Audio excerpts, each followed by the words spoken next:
Whoa, buddy. Put that thing back in its holster. We haven't gone anywhere. I don't understand. Check out the MichaelDukesShow.com for information on how to get access to the podcast. Welcome to the party, pal.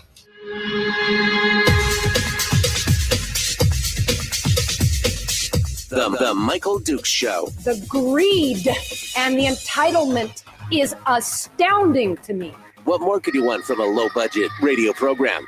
This is a dumpster fire. That's just BS. It is time to get a new perspective. We know just what you need, and we've got just the cure. Open wide and prepare for a steaming hot cup of freedom. I just don't fathom it. The Michael Dukes Show, streaming live across the world. Live around the world on the interwebs at MichaelDukesShow.com and across the state of Alaska on this your favorite radio station and or FM translator. Hello, my friends. How are you? Welcome back to the program. It is the Michael Dukes Show. It is the Thursday post-tsunami edition of the Michael Dukes Show. In case you didn't hear, in case you hadn't heard, there was a tsunami warning yesterday. It turned out to be much ado about nothing, thank goodness, because that 7.3 earthquake off of Sandpoint, well, that could have had a whole different play. Interesting. We'll have discussions on that later on in the program today, but we're all here. It's beautiful. We're all ready to go, and we've got a full show today. Joining us here in hour one in just a moment. In fact, she's slowly sipping her coffee in the green room this morning. Michelle Overstreet is going to be joining us to talk about my house. Now, this is something that I'm pretty familiar with from living in the MatSu and working with Michelle over the last 10 years to try and bring awareness and help them out. They've done a lot of good work in the MatSu on the issue of teen homelessness and other things. And I wanted to, it's been a while since we chatted, so I wanted to give her a chance to give us an update and tell us what's going on there. As much as I love talking with all you folks about the statewide politics and stuff like that, there's times when we just need to come together and kind of talk about some positive change, right? I know. That's heresy. Positive change. So we're going to do that here in just a few minutes with Michelle. Then in hour two, we're going to be joined by Bernadette Wilson, who is the brand spanking new candidate for governor for the 2026. I mean, I know it's early, but it's the 2026 gubernatorial season has already started, and we're going to talk. We're going to talk about that here in hour two.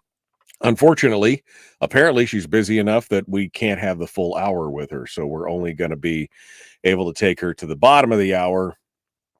And, which is unfortunate because I love long form. I love the long form discussions. I was doing the Joe Rogan thing before I can't compare. We can't compare, right? But I do love a long form discussion. And so, that's what we're all about. But she's going to be joining us in hour two, and we'll have her till probably the bottom of the hour. And then, I got some other things to talk about too. I'm not saying I'm abandoning politics. I'm just saying I love to talk about. What did we talk to Addie Peterson on Monday about her junior Iditarod goals and things like? It's kind of cool, man. You got to bring this stuff up. You got to, you can only take too many hits with a snake before you start getting a little dopey out there. All right. Anyway, let's get things rolling, shall we? Here in hour one, we see Michelle is over there. Let me bring her into the discussion, and we can start our conversation this morning about what's happening in the MatSu. Michelle Overstreet joins us this morning to discuss. Hello, Michelle. How are you? Good morning, Michael. It's nice to see you. It is good to see you. It's been a hot minute since we've had a conversation about everything happening out there. And I'm glad that you had I've been thinking about this for a while. And quite honestly, it was, I had your number in my phone. I was sure. And every time I'd go to look, then I'd get waylaid on something else. And then finally I just had to call and say, hey, have Michelle call me, right? Because it's one of those things. But Right. it's good to talk with you, and I'm glad I'm glad you're here with us. Thank you. So for folks who we're broadcasting all the way from Kodiak all the way up to Fairbanks here, right? So we got a lot of people listening, folks listening on the internet, people listening on the podcast later on. So let's just treat this like we've never met before. Hi, who are you? Tell me, give us a little bit of background here about Michelle Overstreet and My House. You're the founder of My House. This is something you've had in your heart for a long time, and you've been working it for a long time. I remember my first introduction to My House was a remote broadcast that we did in 2014, I guess. It would have been 2014, fall of 2014. Where we came out. I was working for a radio station, and we came out there and did a live broadcast, and during a fundraiser. You guys were doing a fundraiser marathon. And I was so impressed with that even I gave money, and I'm notoriously tight-fisted, and even I gave money to the whole cause. So give us a little bit of background here, Michelle, about you and the genesis of My House in the MatSu. Tell us what this is all about. Oh, well, thank you, Michael. And we still do that radio marathon. It's an annual fundraiser. And we still do that with the local radio station. It's great fun.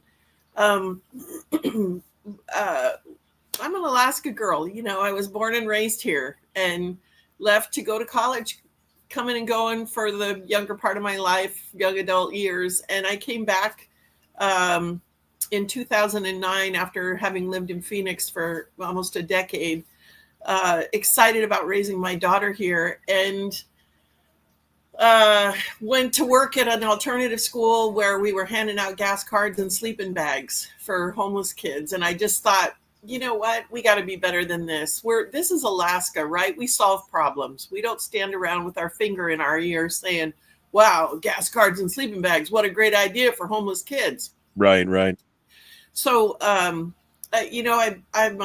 published research when I was 19 in college. I'm kind of a research person. I like to look up things, and so I started looking up, like, what do you do for homeless kids in different communities, and talking to the kids. And there was this huge gap between what the youth were telling me they wanted and what was available. The shelter options, and they have big dreams and goals. They wanted to be somebody. There's nobody in preschool who says, when I grow up, I want to be homeless. So I started My House. The model is a hand up, not a handout. The idea is that every kid in our community is an asset, whether they're, homeless or not. And the expectation is that they're coming in because they want to do something with their life and they want to be somebody. They don't want to be homeless. They don't want to be, not working. Right. So my nonprofit owns 5 what are now called educational social enterprises. When I started this in 2009, nonprofits couldn't own a for-profit business. Now, educational social enterprises is what we call our for-profit businesses, but they never make money. All the money that they make and more goes to train homeless youth, right? Right. And the important thing about this, we just had a meeting on Monday with Watterson Construction because in 2020, we got a $23 million appropriation. Lisa Murkowski was at the helm of the Appropriations Committee. And I had a picture on my wall of a building on Skid Row in LA called the Star Apartments that was designed by a local boy whose name was Will Carson. Michael Carson is his dad. And his dad helped me start My House, ran the opioid task force for years, worked closely with Governor Walker to get laws passed to protect both the medical providers for opioids, but also, and in particular, people who were suffering from addiction, and passed laws about opioid monitoring and Narcan kits, being able to be used and available without liability for people that were doing rescues. So here's this apartment building that pops up on the homeless radar that wins a Time Magazine Invention of the Year award in 2015 for a building that's got retail spaces and and opportunities for jobs on the main floor, services on the second floor that help people get out of addiction and behavioral health challenges, and then upstairs is housing. And I thought, what a perfect model for Alaska. Wouldn't it be great if we could get a building like that? And this was 2015. I was talking to people about, let's look at some different models. Let's get homeless kids integrated into job training.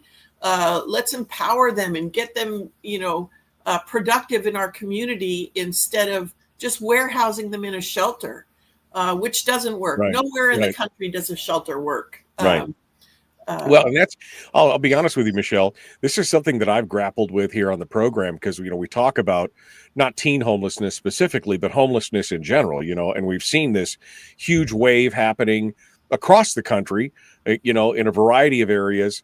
And each area has been trying to tackle it in a different way. And, I've often complained about, we have this problem, but we don't have a lot of solutions. And it seems like everybody's trying to reinvent the wheel. And my question has always been, why do we go to some place that solved it, look at their solution, and try and modify that to what we're doing, right? And you're coming on board with this idea for the teens, but I mean, that's a prime example. Here's this thing that's all inclusive, that's all, vertically integrated into one thing. And you've created, with that kind of idea, why not import it into Alaska? That's a brilliant, I like an idea that has worked. Why don't we use the ideas that worked instead of trying to reinvent it and pouring millions of dollars into things that we think will work, kind of thing? Right.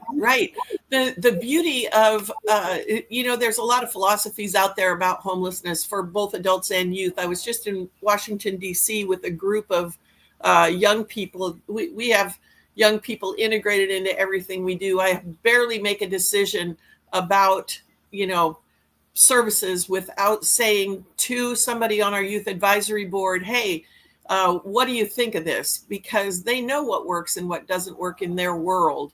And I took this group of young people to Washington, D.C. to advocate for our model. What's common is a model called Housing First, where there's never enough housing. And most organizations that are offering services under that umbrella get paid for the number of homeless people that they provide services for. So there are two things that come out of that. One, there's no incentive to ever get anyone out of it. And there's no incentive to partner with an organization that provides job training, drug treatment, behavioral health treatment that exits them from homelessness, right? Well, exactly the opposite, right? Because if they're paid on a per person basis of how many, then their whole model is built on how do we get more people in, you know what I mean? And it's not evil. It's just the nature of bureaucracy and how it works is if we get more money for more people, why would we ever want people to get off of whatever we're providing instead of, like you said, hand up instead of a handout? You're talking about gas cards and sleeping bags. All that's doing is treating the symptom. How do we treat the root cure, right? How do we treat the root problem? And that's one of the things that I was impressed with just in my first exposure to my house was that you are here trying to not just provide them with constance now and, and support now, but you were already planning for these kids' future to how do you get them to get up and out of this and on to, better things in life, right? Yeah. We had a great meeting with a regional director at HUD who said, we understand you have a program that's actually addressing homelessness in your community. And a decade after you started the program, you don't have people panhandling on the corners. You don't have a lot of camping. Your homeless problem is notably different than nearby communities. Right. Why do you think that is? And I said, because we help them exit homelessness. The goal is to exit homelessness. And she said, we have a lot of people who are coming here who are saying we can't end homelessness. What do you think we have to do to end homelessness? And I said, you have to turn the whole thing on its head and stop paying people to fail. If you pay organizations for more homeless people, you will have more homeless people. But if you say, okay, we're going to pay you for the number of people that you exit from homelessness, whatever that pathway looks like for that individual, My hope would be, especially if they're a youth, that they get every opportunity for job training, education. Here's a number for you. 67% of the kids coming in our door don't have a high school completion or a GED. 1 year later, that number drops to 34%. We're really good at getting kids their high school diploma. And if you look at the data, the difference that makes in their long-term income throughout their life is staggering. Just that one thing, if organizations across the country would do that for homeless people that are coming in their door, it has the ability to change their trajectory, qualifies them for additional training, and motivates them, right? Michelle Overstreet is who we're talking to. She's the executive director, CEO, and founder of My House in the MatSu, which is an organization dedicated to bringing teens and kids specifically out of homelessness. Now, I was shocked, and we're going to get into this in the next segment. I was shocked as to how many teens were, because my first thought is, somebody said in the chat room, where's the parents? Right. That was my first thought. I was like, where's the parents? What's going on? Well, it turns out there's some bad parents out there. And then there's some parents who just, they tried their best, but things didn't work out. Anyway, we're going to get into that, and we'll talk about that in just a moment. Michelle Overstreet is our guest. We'll continue with her here in just a moment. Don't go anywhere. Back with more. The Michael Duke Show. Common sense, liberty-based, free-thinking radio. We return in just a moment. Don't go anywhere.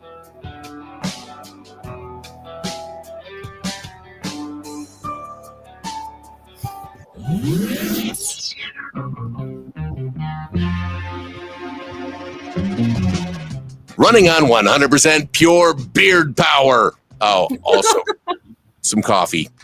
We dip our beard in coffee. Nice beard. The Michael Duke Show.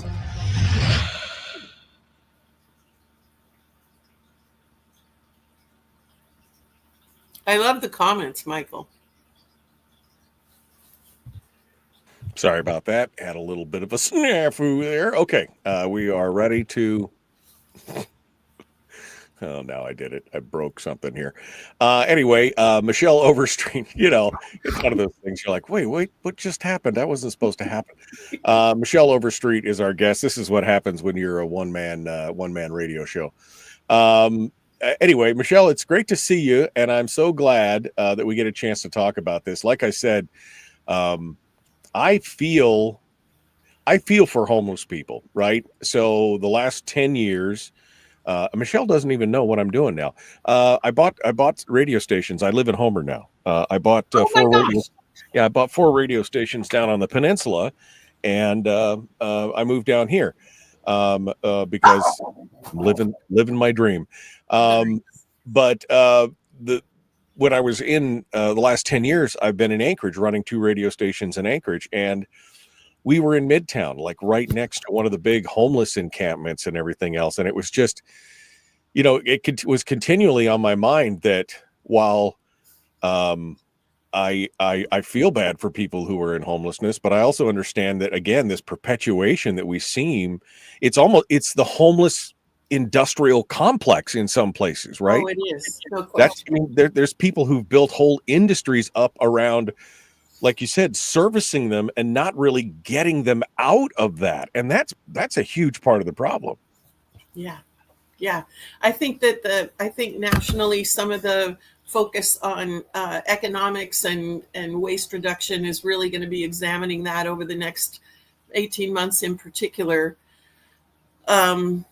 But I think that our outcomes are just really incredible. They're inarguable. The kids getting trained for jobs, the kids that are staying in jobs. I just looked at a statistic yesterday. For the kids that complete our job training, 78% are working 1 year later. That's crazy. We've been recognized nationally for our success rates for job training. And just as a reminder, when I started this, everyone said it wouldn't work. The local foundation can barely fund me or my organization, because they're just sure that it isn't going to work. Everything we do, it's not going to work. Well, we now have a $23 million building under construction that's going to be a community place for community to come and gather and interface with homeless kids getting job training. And We're looking at places across the state where there's not a lot of industry. We had a young man who came into our program from a drug treatment program. This is the other exciting thing, True North Recovery, which is they have a location in Fairbanks and Ketchikan. They're expanding to Anchorage, and they run our mobile crisis team. Grew out of a college intern in our program who said, he was a little squirrely, but I said, what is it that you really want to do? And he said, I want to start a treatment program that's all run and operated by people in recovery. And so I helped him get that started. We've worked closely in partnership. And the one thing that has developed over the last year, we started our own drug treatment program for kids age 18 to 25. Here's what was happening. We were sending kids to drug treatment programs. They're in residential treatment with a roommate who's 45, recovering from heroin. And they come out of that and go, I don't need to go to treatment. My roommate's 45. He's been using forever. He's fine. Really, this is no big deal. Right. So we started our own drug treatment program. Not only did the kids love it, I've never had kids come in my office and say, I love this drug treatment program, but they're getting job training as part of their drug treatment. And it's life-changing. They don't come out of drug treatment and relapse. They come out of drug treatment and go to work.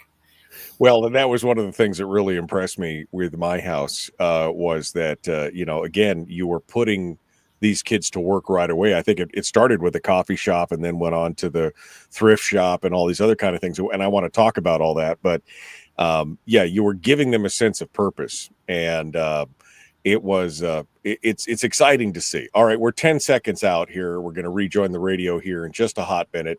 Don't go anywhere. Please like and share, like and subscribe. Here we go. Michael, you can direct me. Michael Duke Show. Not your daddy. Wait, sorry. Not your daddy? Ooh, not your daddy's talk radio. Huh. Whew. I was scared for a second. Thought we were going down. Here's Michael Dukes and the show. Okay.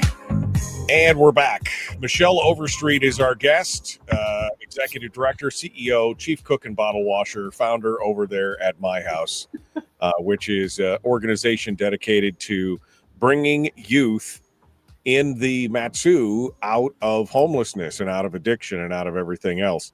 I think it's kind of interesting that, again, when I first walked in on this and seeing this, I thought, wow, that can't be that big a problem, right? I mean, how could these kids be homeless? I mean, I understand adults being homeless, but how could kids be homeless?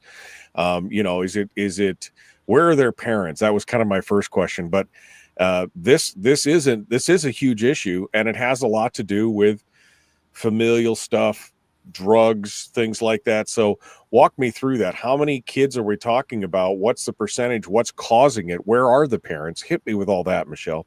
Okay, well, when I started this, there were about 1,200 that were kind of identified in the MatSu Valley as homeless.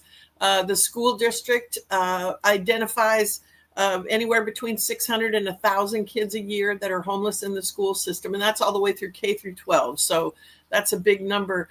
The interesting thing for me is that 64% of the kids coming through our door don't have a high school diploma. They're not engaged in school. So those are kids that are bouncing around, not counted anywhere. We have 300, I think I looked yesterday, we have 350 plus active clients and a roster of over 2,000 that we've provided services for and partnering with all kinds of other organizations. A lot of times it's not, it's not on purpose that the parents kind of falter. We're seeing a lot of kids now who we call them opiate orphans. Who have lost one or both parents to an opiate overdose or, drug behavior that landed them in jail.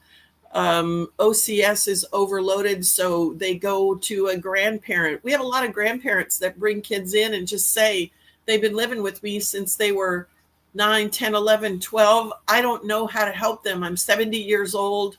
I'm parenting this young person. So, I don't think any of it is intentional. I think that there are bad parents, but the truth is that there are a lot of parents in Alaska that have addiction problems, behavioral health problems, family dynamics like domestic violence that are not good for kids to be in. And our social system doesn't have the capacity to manage them all and investigate every situation. We also have kids that are strong-headed, bullheaded, and stubborn, and that don't want to follow rules. And Wait, rebellious teenagers? Tell me that ain't true. I know, right? And so I always say I like the hard ones. Give me your hardest kid. Those are the ones I like, and I hire people that like the hard ones. So that's our jam. That's what we do. Yeah, that's what you get going on. And it is a significant, again, when I heard these numbers, 1,000 kids, 1,200 kids, I'm like, wow, that's a lot. And you guys started, I mean, again, the most impressive thing to me, and I was just mentioning it during the break, was on that first visit, my house started, you guys had a coffee shop, right? Yeah, and we did. That was your initial foray into trying to get these kids some job training to give them a skill that was useful to them, where they could earn some money, go out there and do it, and then provide them with all the other steps along the way to come out of that. So that was the beginning. You guys expanded it from there. Tell us a little bit about some of your, what did you call them? Entrepreneurial? Yeah, educational social enterprises is the technical term for them, but they're really just small businesses that we own and operate that train kids for jobs. So the cafe is still there. We've upgraded it to a full commercial cafe, and so we can certify them as a barista. They get their food workers card. They learn different aspects. We have hot soup in the building all day, every day, and food that we feed to homeless kids all day, every day. And so they take care of that food. They serve customers.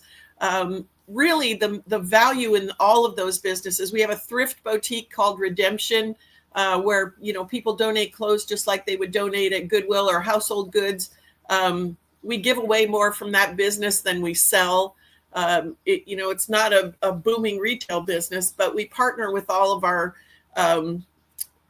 organizations in the community that provide for our clients. So if True North Recovery or Set Free Alaska or another organization has a young person that comes in, or a person for services that has no clothing, they bring them over, we give them a voucher, and we give away clothes. So in general, we give away over $1,000 a month in clothing and things that people need in the community. And the clients that work there provide customer service, cash wrap, they do the displays, sort, hang, tag, all the things that they would do at Target or Walmart, and get job training for that. We have a recording studio. So we have a podcast network. The My House Podcast Network produces 4 podcasts. You can listen to success stories from our clients on there on a podcast called My Voice. The My House podcast is mine, and I just talk about, what's happening at my house, what the latest things are. The Carson Cottle building, I saw somebody ask if it was the Carson Cottle building in the comments. That is our building. It's a 33,000 square foot, 3-story building. I'll talk more about that in a minute. So the recording studio offers training, and kids can learn to, you probably know more about this than I do, Michael, but it's the mixing board and all the things that they learn how to do in there. And that's the new hotness, right? I mean, that's where things are going, and those kind of skills will be useful. I mean, that's stuff that can be used in these days. So they get so excited about the fact that they can get in there and that we have this equipment that they can, get everybody set up for a podcast and get a run a show. And so that's our third job training opportunity, is the recording studio. We have a garden and a microgreen system, and a young lady who came out of Highland Correctional Center, was one of the youngest master gardeners to ever come out of the APU program over at Palmer. She's a master gardener, and she teaches gardening and harvesting, and they grow food that we serve at our supper club and learn how to be good stewards of plants and green space. Part of the reason that we did that was because it's really healing. That's a healing thing, right? Sure. Sure. And then the last one is we have a clothing design company called Redemption that will be a companion program for a 16-bed residential unit in that Carson Cottle Center that serves survivors of incest, sex trafficking, sexual assault, and domestic violence. We have a lot of trauma. Trauma is one of the things that I believe contributes to long-term homelessness in the community. When that isn't resolved for somebody, it's difficult to hold a job. It's difficult to keep their mind in a space where they're able to be consistent and productive, not only in a work situation, but in a family situation. In Alaska, we know that the numbers are that 2 out of 3 women and 1 out of 3 men has been sexually assaulted, the highest numbers in the nation. And so those are the job training programs. The Redemption, if you look up Redemption Clothing Line, the kids that are in that program design clothing and then make T-shirts and sweatshirts with inspirational art and quotes. Nice. So tell us about the new building and what is the vision for this. You were saying, retail establishments on the second floor, services for the homeless youth in the center floor. So addiction, job training, other things like that, substance abuse, mental health help, and then of course housing on the top. Give us your full plan here for this building. Where is it at? And I'll give you the thumbnail sketch. It's such a cool opportunity for the whole community. We didn't build this building for us. We really built it to meet some needs of the community that were unmet. So there's a 200-seat music theater space in there. Right now, if you're a musician and you want to play a gig, you can go to either a brew pub or like the Glen Massey Theater, that's $1,200 a night. We needed a place that was in between for musicians. We have a lot of kids that love music and that are musicians. And so 200-seat theaters and community space in there that you can do fundraisers, productions, meetings, summits. There's a cafe that is a more commercial cafe than what we have at the drop-in center. And the drop-in center, by the way, will stay right where it is doing what it's doing. All the kids that we talked to said, this is our place. This is ground zero. This is where we bring people that need help, and we want this to stay just like it is. The cafe that's in the Carson Cottle Center will offer catering for some of the programs upstairs and out in the community. We're hoping that we can partner with WASI and help with some of the Meals on Wheels and things like that. In terms of job training, that's one of the directions that we can train kids, and it makes them much more employable to be able to do some of the catering and events kinds of things. And then that will also have a front-facing aspect. It's really important that our youth that are in these job training programs interface with the public. They have to be recognized and learn, to personal hygiene. Before you come to work, take a shower, brush your hair, brush your teeth, be ready to go to work, put your uniform on. Don't use the F word, every other word when you're in a customer service position. We're really dusting off. We're really, sanding off the rough spots to get them into an entry-level job. We're not taking them from entry-level jobs to college graduates, although sometimes we do.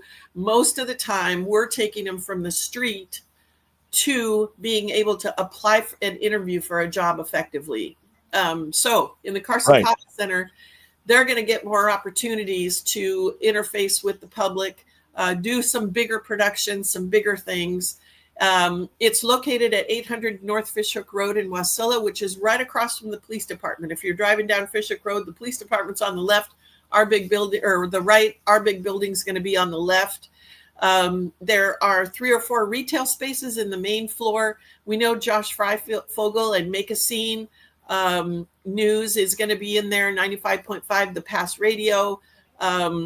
We're looking for a barber who wants to teach barbershop skills to our clients. We have a salon that partners with us, but we've got kids that come from villages. It's not uncommon for MatSu Regional to have a young person come from a suicide watch into their behavioral health program. And when it's time for them to be discharged, they don't always want to go back. to the village or the place where they came from. And one of the young people that was in that exact situation said, I want to be a barber. In my town, there's no barber. We need somebody who can cut hair. You know, Joey's grandma cuts hair, but she doesn't do a very good job. All of us look the same with the same haircut. So we're looking for a barber that can teach barber skills. And those kids can take that skill back to their home community. They can take it anywhere in the country and be a barber. No, and giving them some worth, giving them something to be proud of, giving them something to work on. And again, if their families have disintegrated and, you know, had their own problems and caused a lot of this should definitely help out. And I'm excited to see what can be done there. I also want to talk about how we can help, we the public. Because again, one of the things that struck me, I've never given money to any homeless organization other than my house, because she has delivered the results, which again, my fear is always that instead of fixing the problem, many of these programs have been perpetuating the problem. But what I saw with Michelle and my house was they were solving it. I mean, I met this young man who came up out through the program, and 5, 6, 7 years later was a college graduate, and his goal was to try and create treatment programs for kids run by people who had been where they had been. And that was so impressive to me that, you know, we had these success stories of kids coming out of it. And that to me was the most impressive part. But we're going to continue here. We got one more break and then one final segment with Michelle Overstreet from my house down in the MatSu, or up in the MatSu now, I guess, for me. And we'll continue here in just a moment. Don't go anywhere. The Michael Duke Show, Common Sense, Liberty-Based, Free Thinking Radio. Don't forget, Hour 2 is coming up. And we've got Bernadette Wilson. She's going to be joining us to talk about her run for governor. We're going to talk with her here in Hour 2. Meanwhile, we'll continue with Michelle Overstreet here in just a moment. Don't go anywhere. The Michael Duke Show, Common Sense, Liberty-Based, Free Thinking Radio.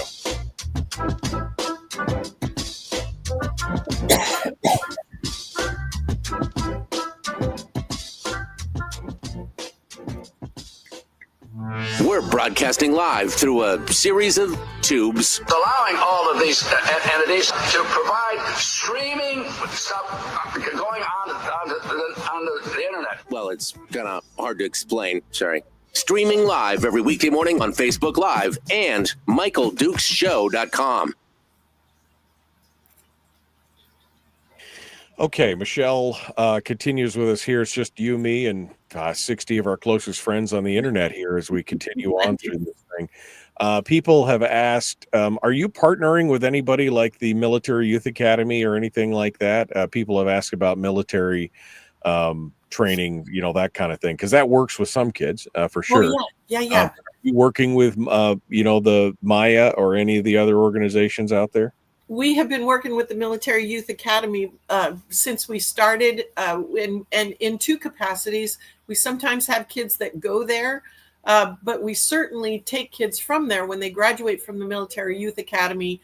They can come into our housing. If they don't have a place to go when they exit there in particular, they can go into our housing. They can engage in a Northern Industrial Training is a great partner for us. And so if we've got kids coming out of MYA that are looking to be a welder or go into construction or anything that we can support, they can live in our housing. Everybody pays rent in our housing, by the way, because we pay kids to get job trained, and then they pay part of that money back in rent.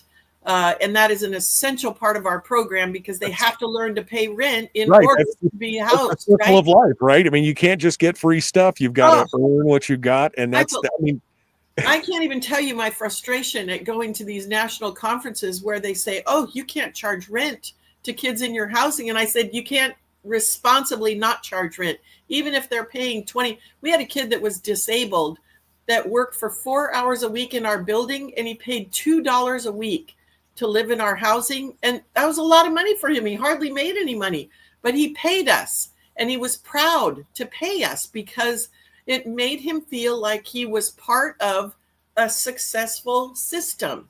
Right. He was Gives them engaged. ownership, right? Gives them ownership of their lives. Skin in the game, man. Skin in the game. So anyway, I'll finish with the Carson Cottle Center. So the main floor, retail spaces, the concert space and theater, and the restaurant. The second floor is where the Redemption Recovery Program for human trafficking survivors, the residential program. There's an 8-bed crisis stabilization for under 18 kids. Our goal is to get them back out the door in 72 hours, either back with their family into some kind of a program that's treatment or connected to services that stabilize them long term. And 64 beds of mostly behavioral health and substance abuse treatment available programs. Right now we have 35 beds. I love to tell this story. I had to petition the state to get into this grant program that would help us with housing right about the time you were helping us with that initial radio program, Michael, in 2013, 14. They finally let me into the program. They gave me money for one house, 6 beds. And so I moved a bunch of boys into that house and said, all right, if everybody pays rent, we can get a house for the girls. It'll probably take us 3 months or so. And every single one of those boys would come and pay their rent and say, when can we get a house for the girls? It would make me cry because they were so determined to support another housing unit. Well, we leveraged that one grant into 6 houses. So we now have 6 houses with one grant that helped us get started and that pays for, mostly repairs and different things that are related to that housing. But when I tell that story, part of what happened with that was that a local housing and homeless coalition said, oh, no, you can't do that. You're breaking all the rules.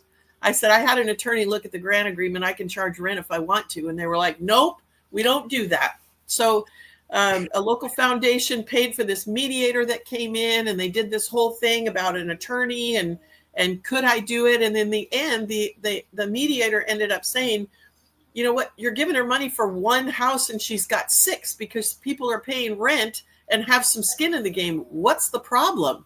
And really the problem is that the more homeless people we have, the more money we get, right? And the mentality is not to make the most of what we have. It's to lay on the floor and shriek, help, help, help. We don't do that. So the Carson Cottle Center is 64 more beds, but it's the kids that blow out of housing because they've got a behavioral health or an addiction problem. And they need to get their poop in a group with some supervision before they go out and try to live independently. And then the third floor of that is an outpatient behavioral health services clinic that does aftercare, so that if we've got somebody that comes through residential treatment, they worked in the cafe downstairs, they went to work for the Chop House. We just had a kid go to work for the Chop House, one of the nicest restaurants in town, working in the kitchen. We can provide that outpatient care that keeps them on track. It doesn't just drop them off, right? So those into the deep end where they have a chance to relapse or do anything else. You've got that continual care to get them on their feet and once they're out of the structure in the system, now it keeps them on track. That's it. Yeah. So we've got connections. We partner with all kinds of different organizations all across the community that offer different services, from all the recovery partners to Stone Soup Group. We do have some. Hold on. I'm sorry. We're about to rejoin the radio. I'm a slave to the clock. Here we go. Oh. Public enema number 1. Oh, wait, sorry. Public enemy number 1, which makes more sense. On the other hand, he's a little bit of a pain in the Michael Duke Show. I am not. I'm a perfect angel. Just ask Michelle. Perfect angel. I'm not a pain in the anything. It's all good. Michelle Overstreet is our guest. She's the founder and executive director of My House. You can find them at myhousematsu.org, where you can get all the links of everything that they're doing and their vision and what they're going on. Michelle was just telling us a story in the interim here about how once you got that first house going and you leveraged you got that first grant to get a 6-bed house put together, and then you started charging rent and you were able to leverage that into 6 other houses. And then you had some homeless organization in town come in and say, well, you can't do that. You can't do. And again, this is part of the problem. we want to keep these kids in homelessness so that we can you can't charge them and then leverage them to get more people out of the system. And it's, again, I think that's the biggest part of the problem with the kind of the homelessness issue, is that there's all these industries that have been built up around them to kind of keep them, and it benefits the organizations to kind of keep them in that sector. You want to get them out of that. Yes, permanently. We've got to get, we have to, and this is a nationwide stigma, right? Because people talk about homeless kids, and this happened when we opened the drop-in center in downtown Wasilla. There were complaints, and people said, oh, it's going to ruin the downtown. It's going to, our property values are going to go down. And at the then Mayor Bert Cottle, bless his heart, who is the Cottle in the building name is Bert. The Carson in the building name is Michael, who has worked for 15 years to get kids out of drug and alcohol problems. And really, he's a retired school teacher that literally has a full-time job doing what he does, trying to get kids connected to drug treatment and expanding that platform in our organization. But we've had faith-based organizations say, we're not going to partner with you because you're not faith-based. And my response is, okay. That happened about a year and a half ago. I asked for some parenting classes from a local organization that was faith-based. And I just got an email yesterday that said, hey, we need some data on how many pregnant teens you have. And so you don't want to partner with me, but you want me to send you my data so that you can get a grant. You can either partner with us or don't partner with us, but stop playing games. This is the other thing in the nonprofit world. There's all this game playing about, well, we're not going to do this and we're not going to do that. You know what? Let's solve the problem. Our mission is to end homelessness. Right. Let's not get into turf wars over all this stuff and everything else. I mean, you'd think that a faith-based organization would be like, kudos to you for doing it. How can we help? Yeah. And again, this all goes back to that kind of incentivizing the continuation of the problem.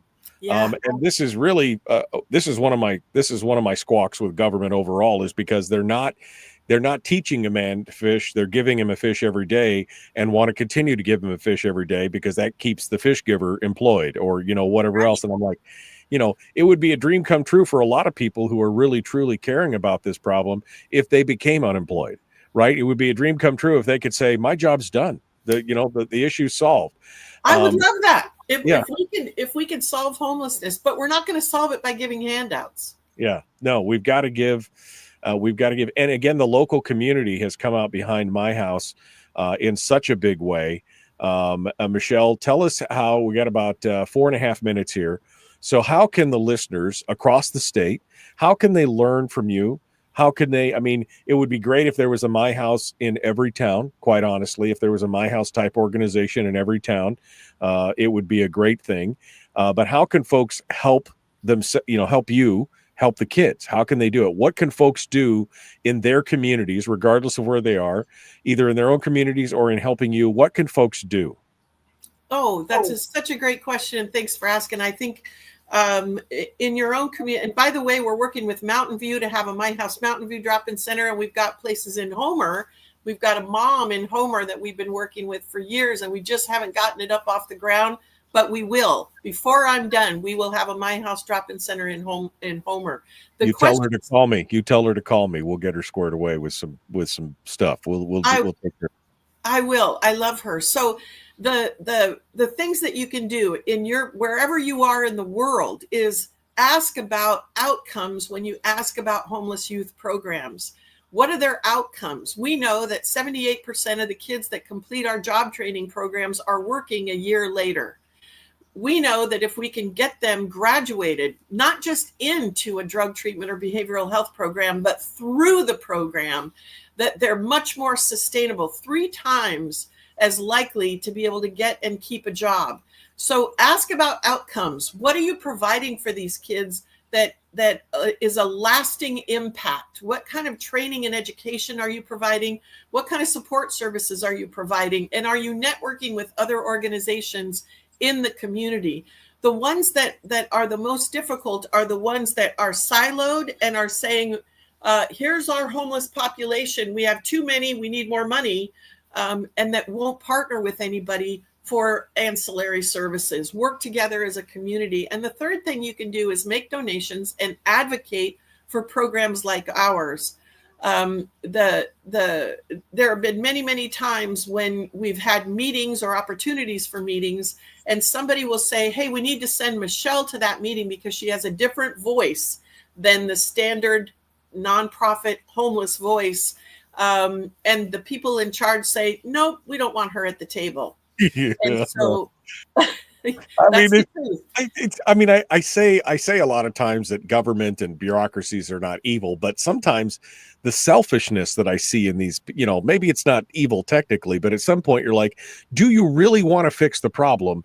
Or are you just perpetuating it? I mean, let's fix the problem. And that's something that you've done. You've actually are fixing the problem. And I think, quite honestly, that's why you're having the success that you've had and the support from the community, because they see that you're actually migrating people out of instead of just perpetuating it and making victims for life, you're creating people who are taking responsibility for their actions. Shocking. Oh, think about this, Michael. Think about in the MatSu Valley, if we had the 1,700 kids that we've provided services for and helped them move into independence and sustainability, panhandling and living on the streets. This is upstream prevention. This is upstream prevention. And this is how we keep our cities from being overrun with tents and panhandlers. We go upstream and say to the youth, don't live like this. You're better than this. Get something going. We had a kid that was panhandling. He was a drug addict and blew out of our program.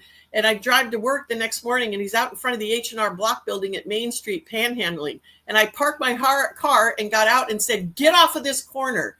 We don't do this in this town. You don't get to stand on the corner and beg for money because you want to do dope. I said, we're not doing this. This is Parks Highway and Main Street. You're not going to stand out here panhandling, and I'm going to stand here for as long as you're here and make sure that people are not handing money out the window so that you can go get high. It's just going to kill you. And the first day he left, and the second day he was there again. And I came back the second day and he was like, you go away. You can't tell me to get off this corner. And I said, yes, I can. I'm a citizen. Right. Get off this corner. That's the kind of that's the ideas that we have to have. All right. We got 30 seconds here. Where do folks find out more about you? What do they do? Go to myhousematsu.org. If you live in the Valley or you're coming through, stop by and see us at 300 North Willow. We'll give you a tour of our building and show you what we're doing. Drive by the location at 800 North Fishhook and see the building we're putting up, and advocate for homeless youth in your community to be treated like assets and trained for jobs. Absolutely. Michelle Overstreet, My House. She's an angel in human form, and you can find her out there at myhousematsu.org. Michelle, thanks for taking the time out this morning to come on board and talk with us. I appreciate it. You're very welcome. Thank you. All right, hold the line for just a second. Folks, we got more coming up. Hour 2, dead ahead. I wish there were more people like you in all these organizations, because I just get so frustrated to see that it's more about perpetuating and HUD is one of the worst, because again, they're focusing on number of bodies and all this stuff. The Reason Foundation did a thing last year about where they looked at case studies of things that were working. And they were like, in many of those cases, they basically had to tell HUD to take a hike, because they're like, we're getting these tiny homes and we're doing this and we're doing that. And that's what I'm saying. We need to take programs like My House and duplicate it anywhere that we can for youth, for sure. And then move it on up, move the same model up to the adult population. Go ahead. I got a great story about that happened in the last 2 months, Michael. And I think it's a fallout from the DOGE and the efficiency monitoring that the president is pushing right now. We had an opportunity to meet with a new project director who is a national HUD representative. And the message came down to HUD in Alaska can you send a couple of people to talk with this new policy writer at HUD about what's working in Alaska. So the Statewide Housing and Homeless Coalition director, whose name is Bernadette Wilson, who's a housing first guy. Like, all you want is housing. Oh, we just do housing. We hear this at national conferences. people will stand up and say, well, one of my team, one of my survivors and thrivers will raise their hand and say, what services do you offer in addition to housing to the people that are coming to your program? And they're like, oh, we're housing first and harm reduction. We provide clean needles and Narcan kits and a place for them to stay. And my team is like, well, what about drug treatment? Well, I'm a person in long-term recovery. You're giving them cash and you're telling them that they don't have to be accountable for anything except clean needles. And that's not going to work. And these organizations, they get $30,000 per homeless person, Michael, are saying that's not how we do it. Well, so this guy that works for HUD that lives in the Valley said, we need to get Michelle to talk to this lady that's the National HUD lady. If you have to go, tell me. No, we've got 4 minutes here. We're good. Okay. And let's get her to talk to this National HUD lady. And the statewide Housing and Homeless Coalition director and the chairman of his board set up a meeting in Seattle. And this HUD guy said, hey, can we have Michelle join you at that meeting in Seattle? And they said, oh, no. We don't need her to come to this meeting. We've got this. And so the guy at HUD said, Michelle, I feel like they really blocked you from being in that meeting. Are you headed to Washington, D.C. anytime soon? And at first I said no. I had a team going of young advocates, kids that were in recovery, working, killing it, that we had trained to advocate, going to Washington, D.C. for the National Conference to End Homelessness, but they were going with my communications director, who's like this 28-year-old guy, and they're going to do their advocacy thing. His brother decides to get married like a week ahead, and he's like, hey, can you take the Washington, D.C. trip? I call the guy at HUD and say, hey, it turns out I am going to be in Washington, D.C. He sets up a meeting for me with this lady. I get like 20 minutes to sit down with her, and she goes, tell me what you do and tell me if there's a way that we could possibly end homelessness. I told her, you got it all upside down. You're doing it backwards. And she had a hard stop, and we left there, and I thought, well, I don't know that really made any difference or not, but we'll see. And before I left her building, she emailed me and said, I want to come see your program. We were involved in this really intense schedule in Washington, D.C. And by the time I got back, I went to work the 4th of July in the morning, and I had 2 messages from her saying, hey, please let me know if I can come visit you August 13th, because I need to see more about what you're doing. So they're starting to catch on, but part of it is that this Doge thing is saying we're not giving $30,000 per homeless person. We need efficiency and effectiveness, not continuation and continuity of the same thing over and over. Right. Which is it's so great. I am so excited for you. Our Alaska HUD has tried to push that forward. The people that don't want that are the Anchorage providers. No, because they got millions of dollars wrapped. I didn't want to get into that. Yeah, but we both know, Michael. We both know it's a money sink is what it is. Yep. And it's and a the jobs assembly program is all for people. complicit. The Anchorage Assembly all own interest in homeless housing. It's a mess. Oh, don't get me started. Michelle Overstreet. Again, we need to clone her and send her to every major community in the state, and then the rest of the West Coast will start. We should just drop her in LA and see what she could do there with $1 billion. Anyway, Michelle Overstreet, thank you so much for coming on board. And yeah, put me in contact with your Homer lady or anybody else. We need to get this going anywhere we can. Oh, did I just say that stuff about Brian Wilson on the air? No. Well, no, good. just you, me, and the podcast, and 60 people on the internet. So it's oh my gosh. It's no big deal, right? It's the truth. The truth hurts sometimes. It is what it is. It is what it is. All right. Well, thank you so much for doing what you do. And anything I can do to help, I'm a phone call away. So hit me with it, and we'll keep the word out. You get anything else going on? You want some backup? You know who to call. Okay, sounds good, Michael. Thanks. All right, thanks, Michelle. I appreciate you coming on board. All right, that's Michelle Overstreet from my house. Did I just say that? No, yes, you did. It's good. I love that straight. Give me the truth, the straight dope.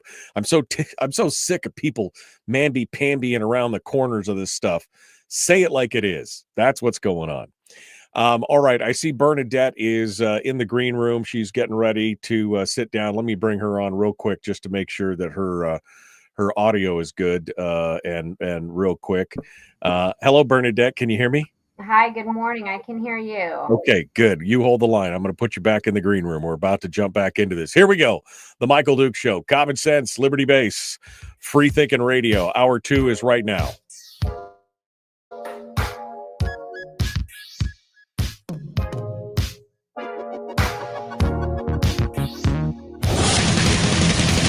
Whoa, buddy. Put that thing back in its holster. We haven't gone anywhere.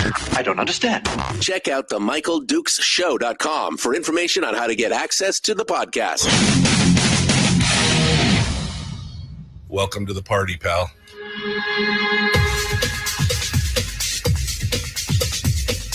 The Michael Dukes Show. The greed and the entitlement is astounding to me. What more could you want from a low-budget radio program? This is a dumpster fire. That's just BS. It is time to get a new perspective. We know just what you need, and we've got just the cure. Open wide and prepare for a steaming hot cup of freedom. I just don't fathom it. The Michael Dukes Show, streaming live across the world. Live around the world on the internet at MichaelDukesShow.com and across the state of Alaska on this your favorite radio station and or FM translator. Good morning, my friends. Welcome to hour 2 of the big radio show. Hello, how are you? We just finished up with Michelle Overstreet from my house in the MatSu. If you missed it, oh baby, go back and listen to it because that is an amazing thing. You can find it on the podcast or watch it on the replay on Facebook or YouTube.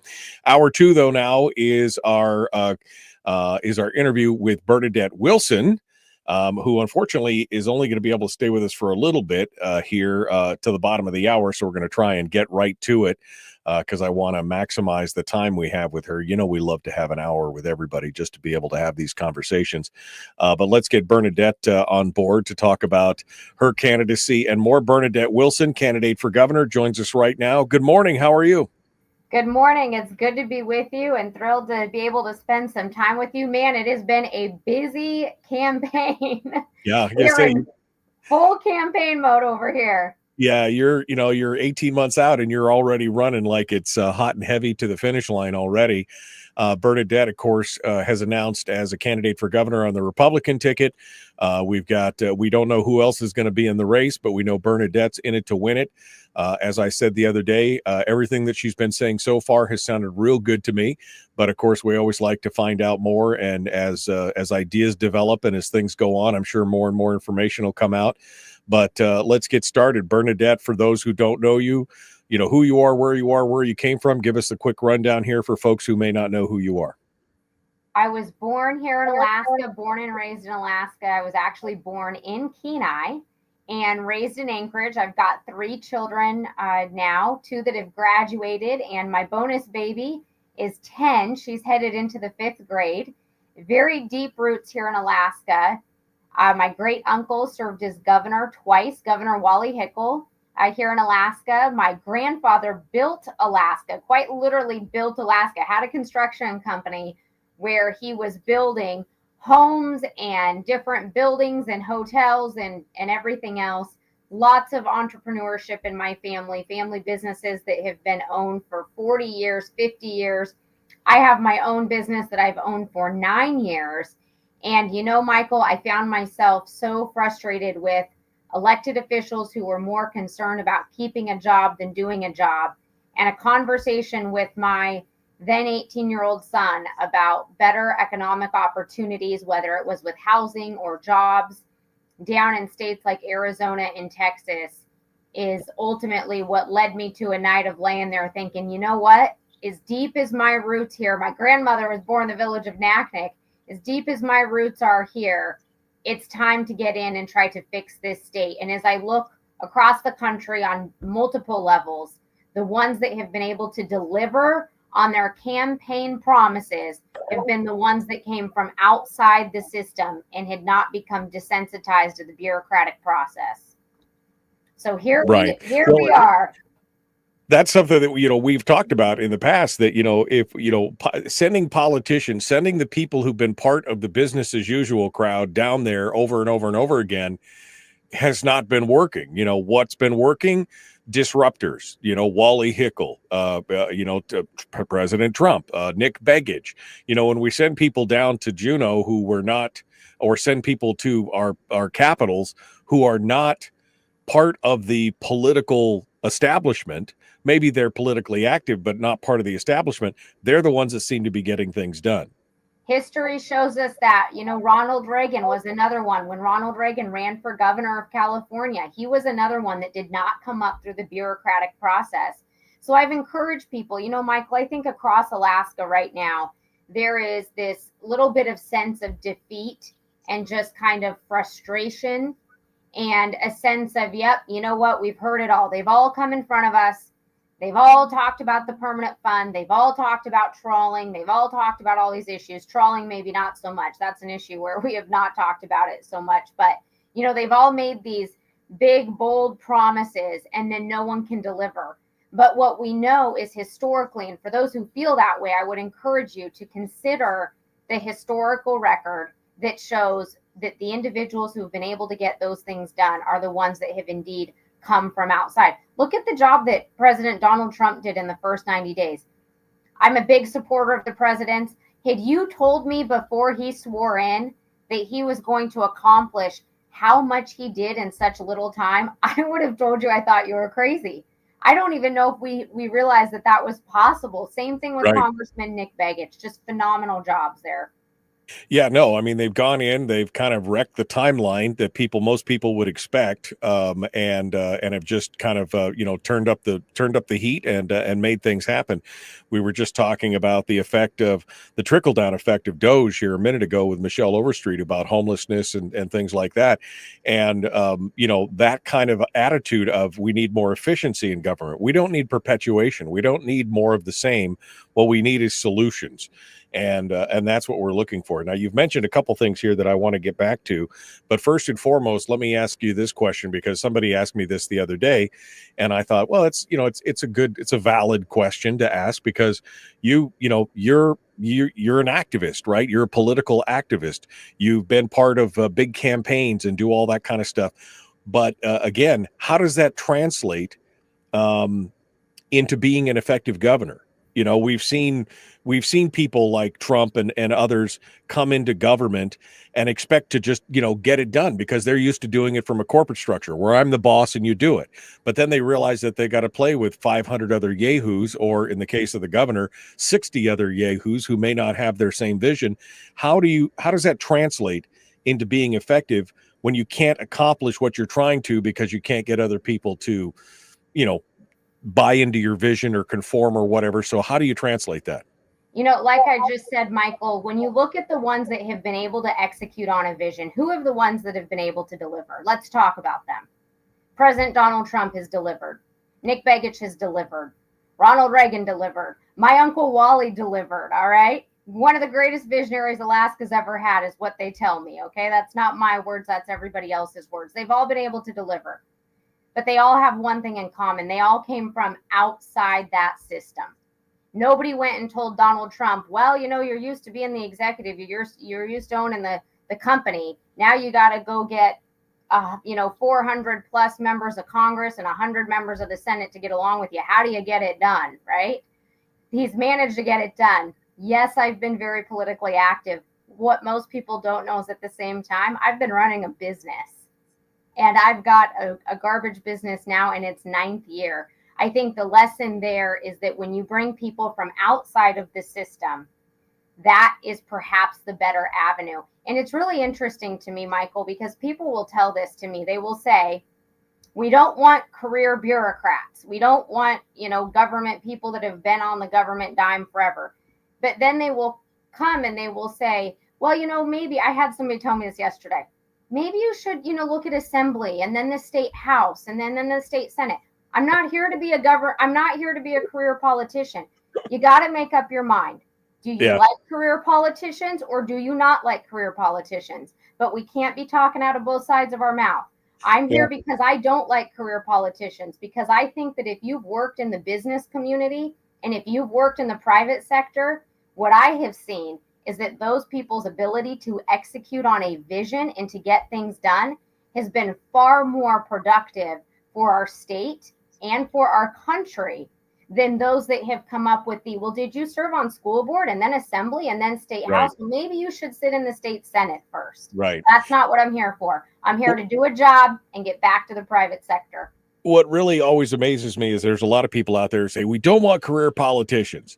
And then you're like, but you're about to vote for the guy who's been, or the gal who's been in the legislature for 30 years. And yet you're, but now they've got the power. Now they've got the influence, and now they know how it works. And I'm like, but you're saying you don't want, that's the problem. We're just perpetuating the same problem over and over again. And again, the definition of insanity is doing the same thing over and over again and expecting different results. At this point, I don't care if somebody's not a career politician or not up on the game or not, doesn't know how it's played or whatever. I want disruptors. I want people, and I keep using that word, but it's so apropos. I want people who are going to shake things up and change the status quo, because the status quo is killing us at every level. I think what happens too is people start with good intentions, and then they go spend X amount of years in the state house or in the state senate. And then they start to become kind of numb to the idea of how things should work and how things do work. And they get in there and they start to think, well, this is just how government works. This is the pace at which government works. This is just, the excuses, what I'm going to call excuses, right? These are the barriers. And they start to accept the barriers as simply a routine reality. And I think that the important thing is when you bring someone from outside, if you want to call it naivety, if you want to call it fresh energy, whatever it is you want to call it, when someone comes from the outside that has not become numb to the level of energy and the things that need to get done, you come in and you say, no, that's not just the way it is. And right. Michael, you see that with any business. You take anybody that has been in a business for, 10 years, 20 years, 30 years, and you can fall into that trap of, well, this is just the way it is, that we've always done it this way. You become used to the routine, and sometimes your creative energy doesn't go. That's not just in politics. We see that all over. Right. We need somebody who will ask why. Well, we can't do it that way. Why? Why can't we do it that way? Why can't we fast track it? Well, because we just can't. Well, no, why? Why can't, is it because it's the way we've always done it? It's the old story about the housewife that used to cut the end off the ham. Why do you cut the end off the ham every time? Well, because my mom always did it. And you ask mom, well, why did you cut the ham? Well, because my mom always did it. You finally get up to grandma or great grandma, and she said, well, because I didn't have a pan that was big enough for the ham, so we always cut the end off the ham, right? I mean, we don't know why we do it. We just know because it's always been done. Why? Ask the question why. That's what we need.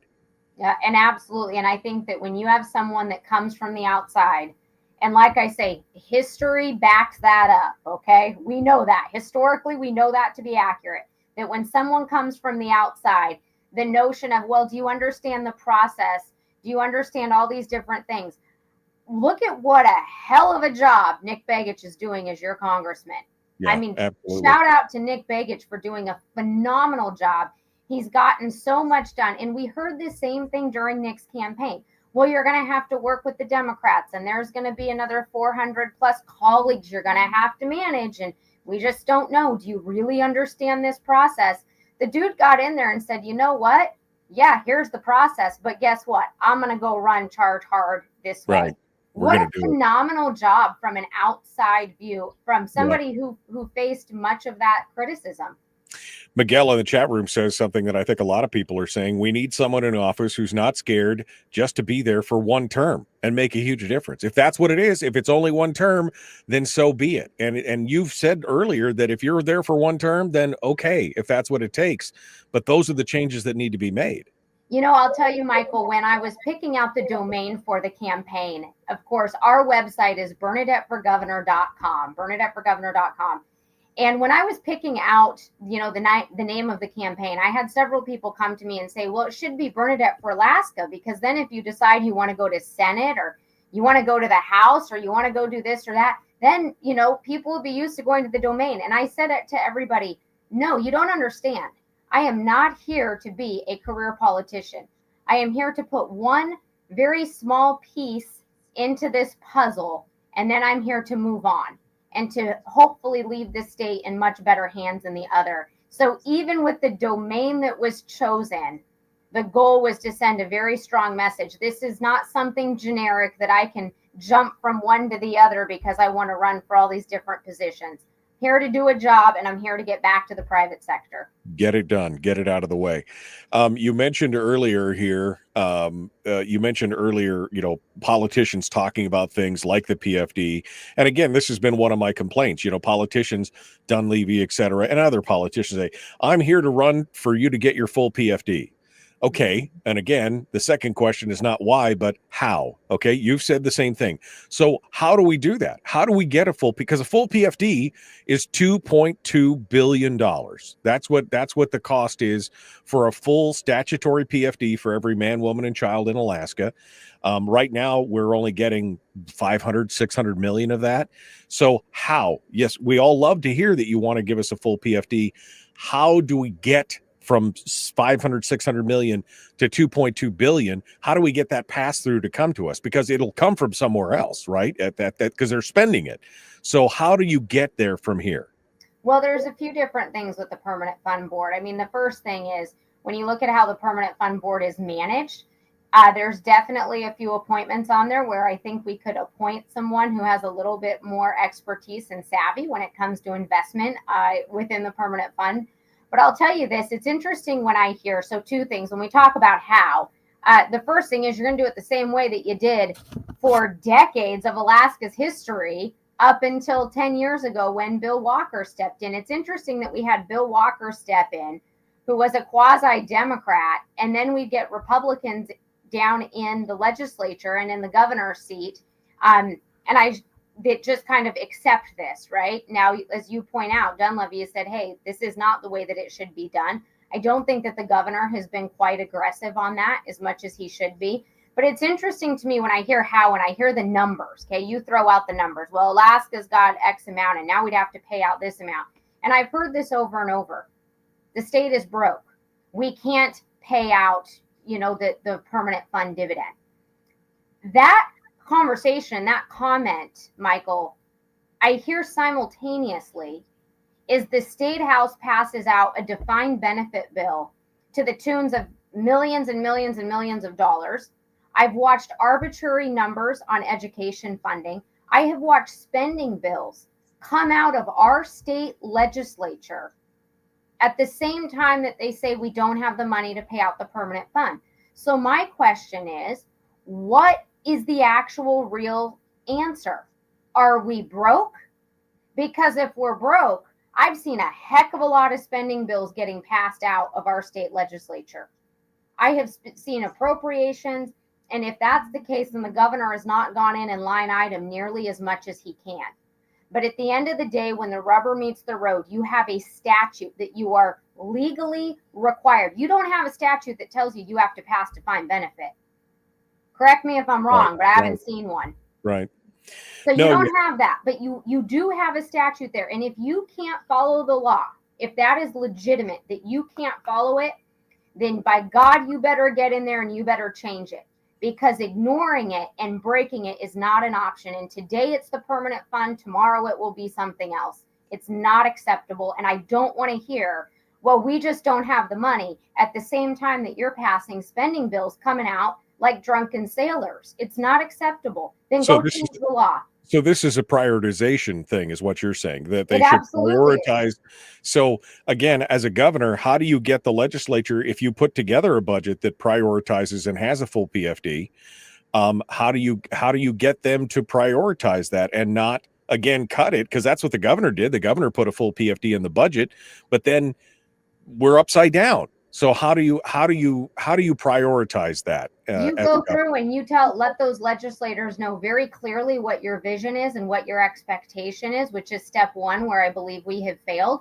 And you go back to that legislature and you say, you know what, I will line item every single little pet project spending bill that you have until you figure this out.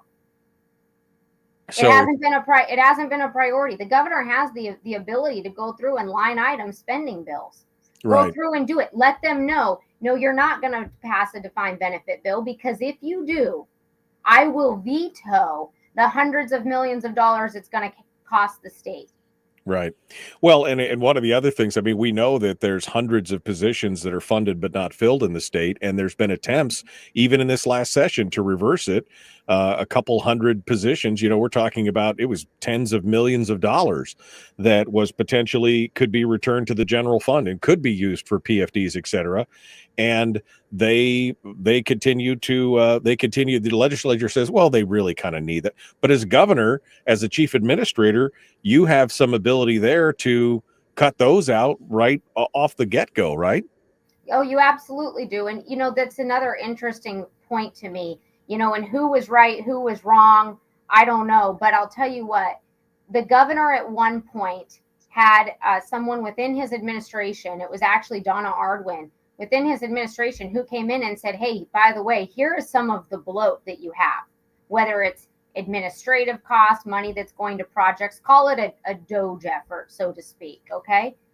And before we knew it, she was gone and out of here. And I'm sitting here wondering, well, what was it then? Do we have the bloat or do we not have the bloat? Because last I heard, there were some decent ideas there on things that we could do. And so, like I say, there's two different messages coming out, but it really needs to be a priority of the governor to say, no, here's the deal. We have more government employees per capita than any other state.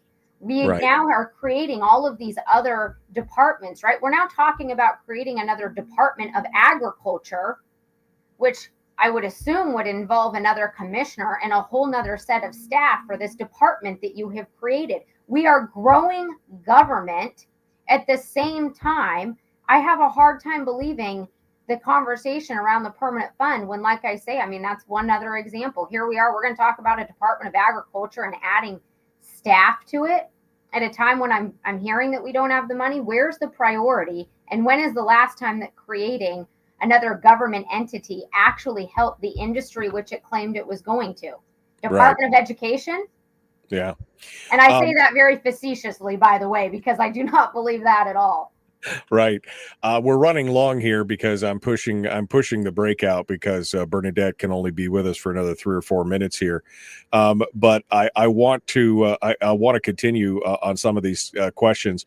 You mentioned trawling earlier. That's obviously an issue that has created some angst. Because, we've seen what happens with some of the draggers and some of the things that have gone on there, their effect on the fishing industry, et cetera, et cetera. You've said some things in the past that have kind of raised the hackles of certain people. So I want to get some clarification. What's your position on the fisheries, which is it's a big component of the Alaska economy. What's your position on, the trawling industry, draggers, fishing in general? Give us your thoughts here. Sure. In one sentence, the raping of Alaska's waters needs to stop. Period. They're taking nets and dragging them across the ocean floor. Do you know that last year they pulled up an orca? 2024, they pulled up an orca.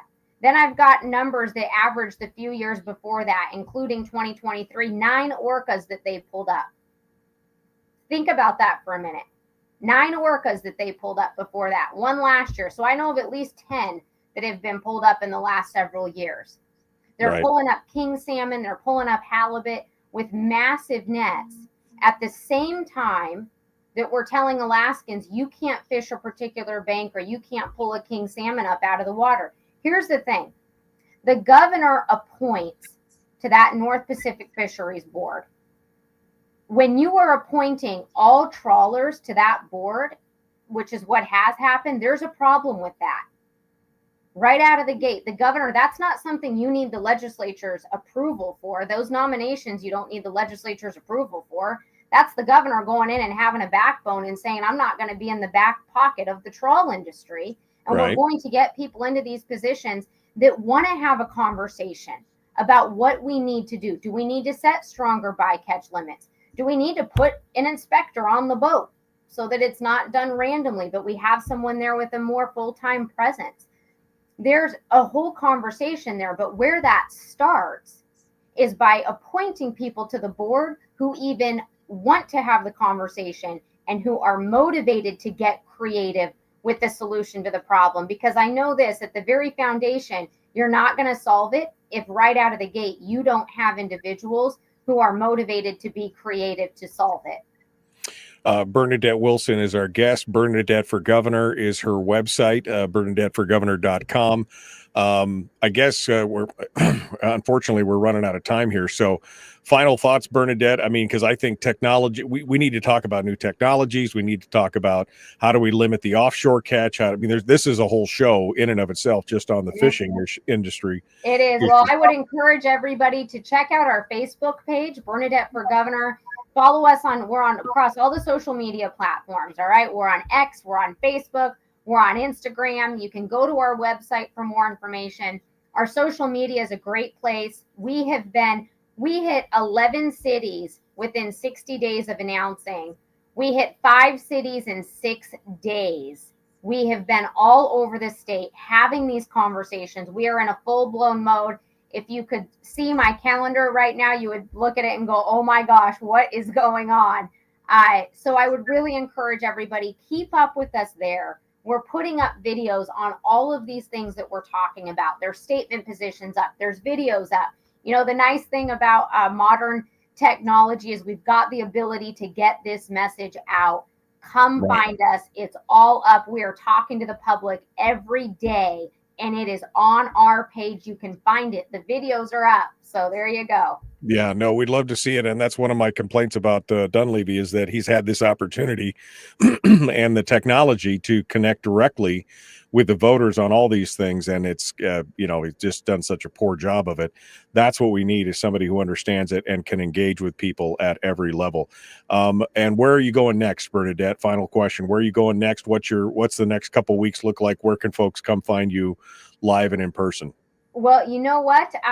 I'm hoping, and I probably shouldn't say this, but I think we might have an announcement coming up for where we will be this weekend, which will be very exciting. Looks like we'll be headed back down to Ketchikan again. As I mentioned, we just did a run down in Southeast. We've got people in Wrangell that are looking and hoping to see us.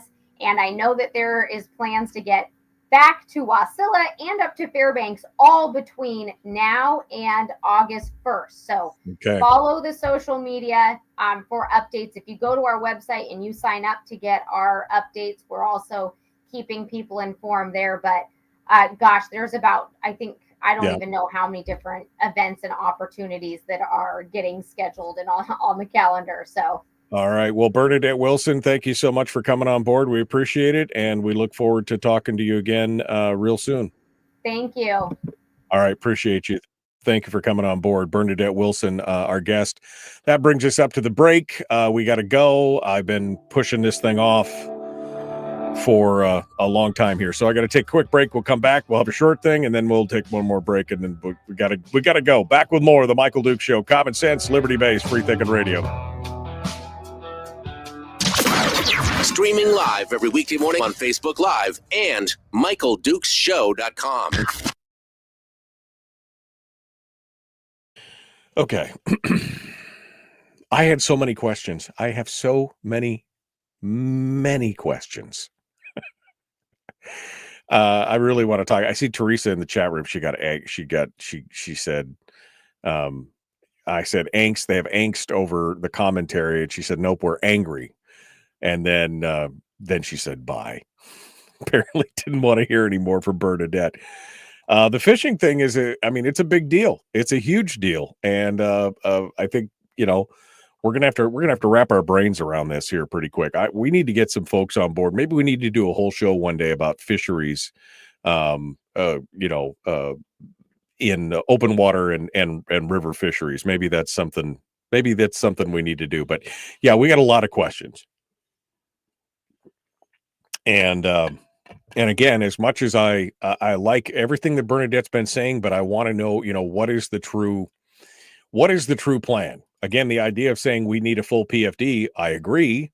Okay, so how do we do it? Especially if we're not talking about any kind of new revenues or taxation or anything else. How are we going to cut $1.5 billion out of this deal? how are we going to cut $1.5 billion out of this deal to make a full PFD a reality? It's interesting. So, well, that's where we're at. Unfortunately, is we're at we don't have the answers right now, which is too bad. All right, let's go here. When did bottom trawling start? Says Tony. I don't know. It's been going on a long time. I know that. Anthony said, I just want every person running for office to provide photos to the public of their boiler or furnace. I can determine the level of their responsibility on an individual basis off the reality, off of that reliability to inform my vote.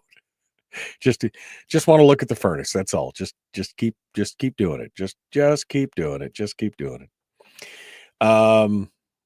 Golden Days in Fairbanks. Nice. Going to be a Golden Days parade in Fairbanks. Melissa said, if anyone wants to walk with me, I'll be walking in the Golden Days parade. All right, there you go. Okay. Well, there we go. That's it for this morning. That was a long, it was a short conversation. That was a short 25 minutes. Right there. It just doesn't take long to get all that information in there. But I'm really glad we got a chance to talk with Bernadette, and I'm really glad we got a chance to visit with Michelle Overstreet this morning. That was some amazing stuff. Absolutely amazing stuff. So I love it. Barbara is also in the Golden Days parade and would love walkers. So not like walkers, like people in walkers, but actually people who walk with the parade. Naresh says, a huge issue on the fisheries, the federal management waters. We don't have control of it. We need help from our congressional folks. It's true. It's true. This is a big issue. This is a big issue for sure. Getting in. Sorry, the dog just bumped into the studio here. Jeannie just said, my boiler's a 1976 Peerless running strong. Well, good for you. I had a Burnham that was probably a 1970. I think Anthony actually came to my house when my Burnham boiler exploded. Just freaking boom. I remember that. Oh, man. All right, getting caught up on anything else that's here that we would talk about. Kevin would be a good one to talk about fisheries. Kevin McCabe, is that who you're talking about, Terry? I mean, yeah. I'd like to bring on both sides of that. I'd like to bring on people from both sides of that argument for sure. Yeah. Anthony said, yep, we put goop in it to hold it through the winter. Yeah, they put that nuclear submarine stuff in it. I don't know. It's the stuff that they use to patch jackets on. I don't know. It's what Gary was telling me. He said, yeah, this is the same kind of stuff that they put in the jackets of nuclear reactors to limp them through to get them back to port or whatever. It made it through the winter. That's all I could say. And then I had a high-speed Wiesmann boiler until everything burned up. So anyway, we'll see. Here we go. The Michael Duke Show.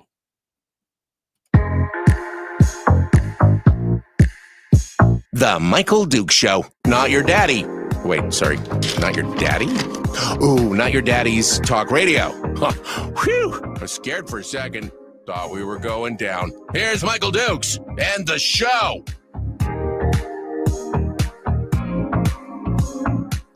Okay, a little bit of just checking in with you guys here.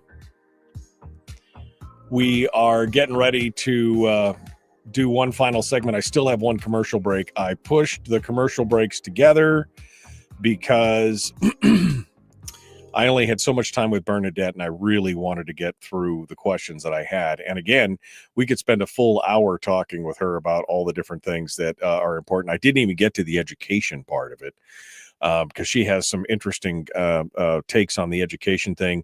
when I was visiting with her in Soldotna here last week, when she was up doing that meet and greet there in Soldotna. She made a couple comments that I thought were very interesting about education and the direction and the focus on what education should be about. So we'll get her back on the program to talk about that more here in the future, and we'll do it. We'll do what we want to do. Coming up here in just a few moments, I'm going to dive back into this whole thing with the education, because hey, guess what? The Anchorage Daily News, they finally got with the program, and they picked up on that letter that Must-Read had reported on, I think 2 days ago. 2 days ago, the ADN finally put out an article late last night talking about this letter from Dr. Jarrett Bryant, about the education funding and how he's on the warpath and how he's going to war for is good. Then are going to resist and everything else. But I will say the ADN did come out with some interesting components on this, including the cuts and some of the other things that they were talking about. Remember that they said, "Oh, we're going to cut all this stuff," and we're going. But the ADN is actually able to get some actual numbers as far as number of cuts and actually number of people, which makes for a lot less compelling. I guess it makes for a lot less compelling points when you actually understand the numbers and where they're going. Let me just give you a tease of this before, because again, I'm sorry, but we're going to have to go to break here pretty quick here, just to stay on target here. But the Anchorage School District, in the letter sent by Jarrett Bryant, he talks about cutting all these positions. And according to the district spokesperson, Corey Allen Young, the district did cut 34 and a half positions. And the number will increase, they say, as we continue to exhaust our federal reserves.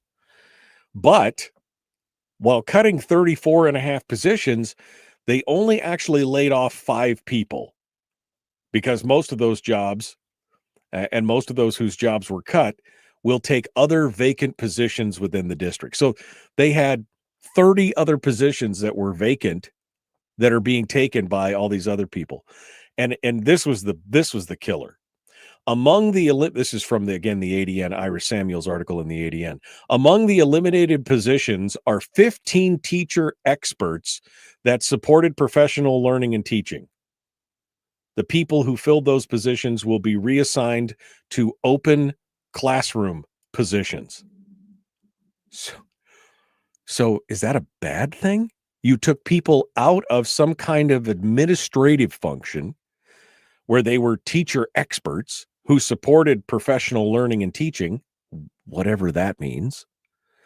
And now they're going to be reassigned to open classroom. Isn't that a good thing? You're getting more teachers into the classroom. Isn't that what we asked for? Isn't that what we've been fighting for?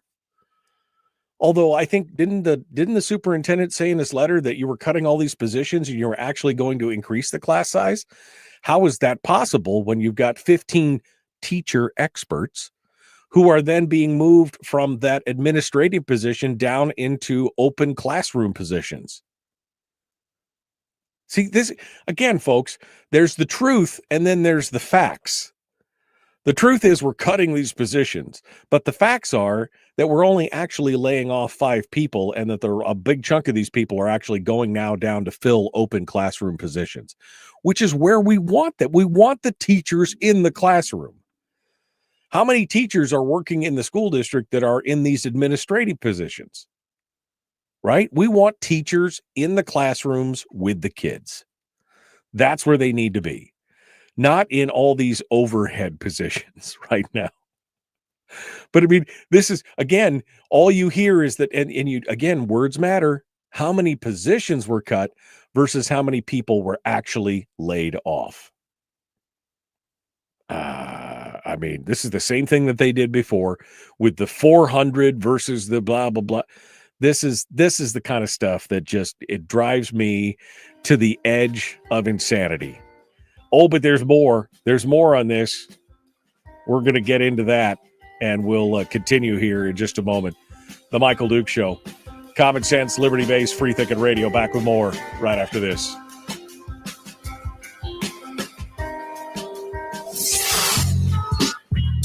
What is that? Common sense. Regularly heard on American radio. Michael Duke Show. Radio.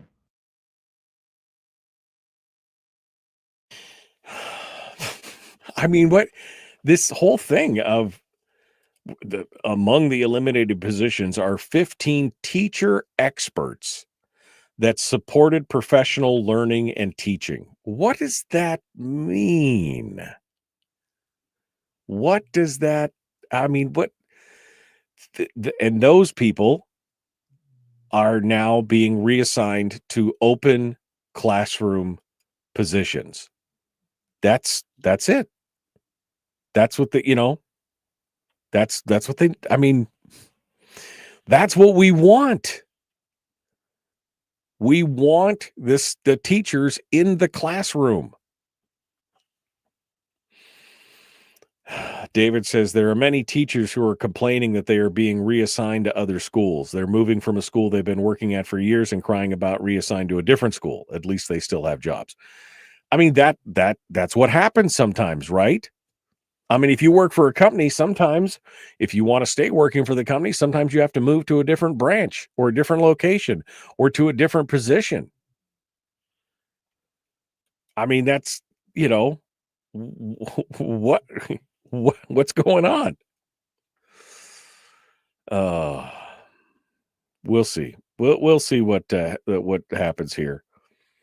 Naresh says we need to bring back, as far as education goes, we need to bring back that statute that went away under Walker that stipulated 70% into classrooms, because apparently the local control is not working. Right.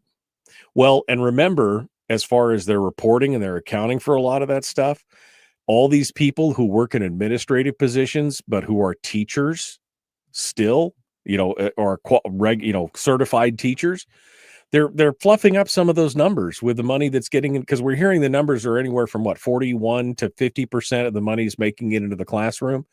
But is it really? Because if they're accounting for things like IT in the classrooms and they're using some of these other numbers, is the money really making it into the classroom? And, again, this is not a bash on teachers. I love it how anybody can say, if you bring up anything about it, then you're immediately attacking. That's not what I'm saying. I'm not bashing the teachers themselves. I'm saying the system is messed up. If you've got all these, you're worried about student, parent, pupil teacher ratio numbers, and you've got these teachers who are not actually yes, you should be putting them in the classroom. That's the problem. The 70% into the classroom, absolutely. That should be it right there. Yeah, according to some teachers, says Miguel, the money's not making it into the classroom. Well, again, we know that at least half of it is not, because they're admitting that. Again, 41 to 50, I think it was 52%. David maybe can correct me on my numbers, but somewhere, depending on the school and on the district, 41 to 52% of the money is making it from the BSA into the classroom. That means that 50% of it's being sucked up by overhead. Yes, we need to focus on getting that money into the classroom to the teachers who are doing the teaching.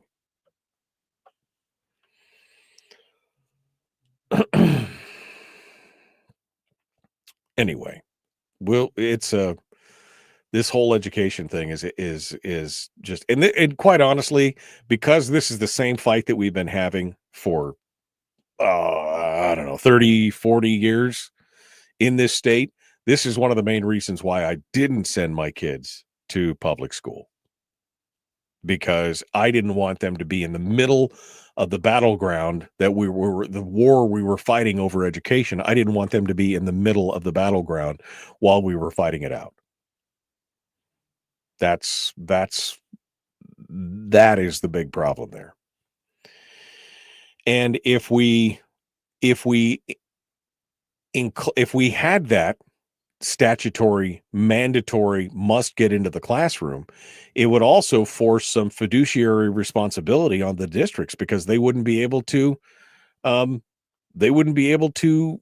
spend on all these ancillary programs or additional, members or administrations or whatever else on the other side. We wouldn't have to deal with all that.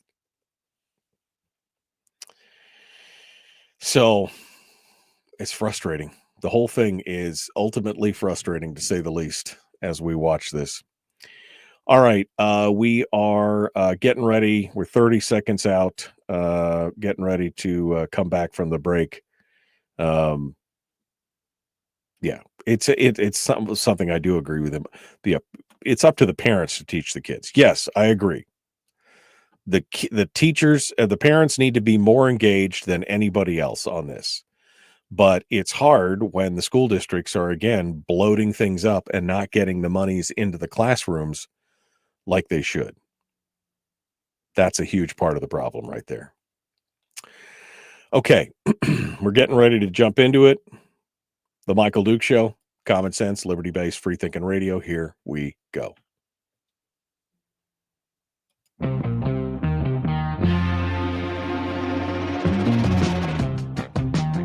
The Michael Duke Show. Seriously humorous with a pinch of intellect.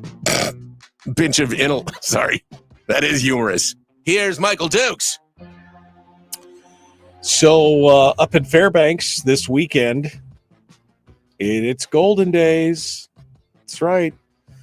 Golden Days being celebrated this week up in Fairbanks. Felix Pedro, the first big nugget, all the things.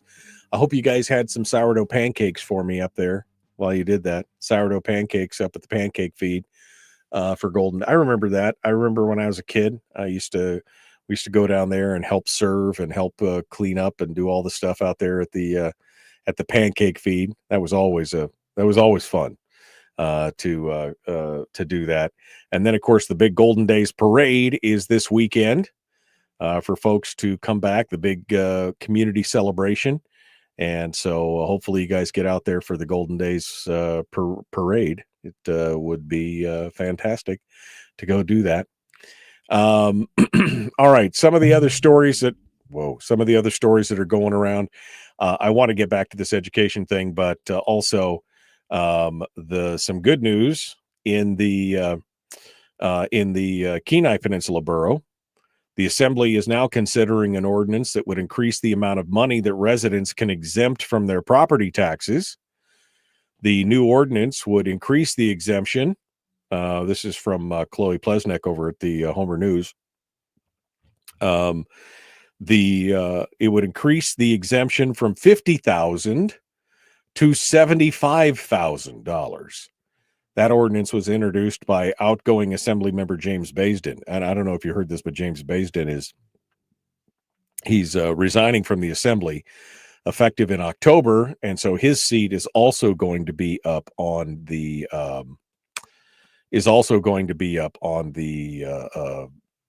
election, the general election this fall. So he gave enough notice that his seat will be up there on that. So if approved by the Assembly, this proposed ordinance would be further subject to voter approval in October. Although I can't see why people in the community wouldn't want a further property tax exemption from their property. I mean, any property tax exemption I can get, I'm all in favor of. Absolutely. Get some of that money back. So the Assembly is going to hold a hearing on the proposed ordinance on the 5th of August.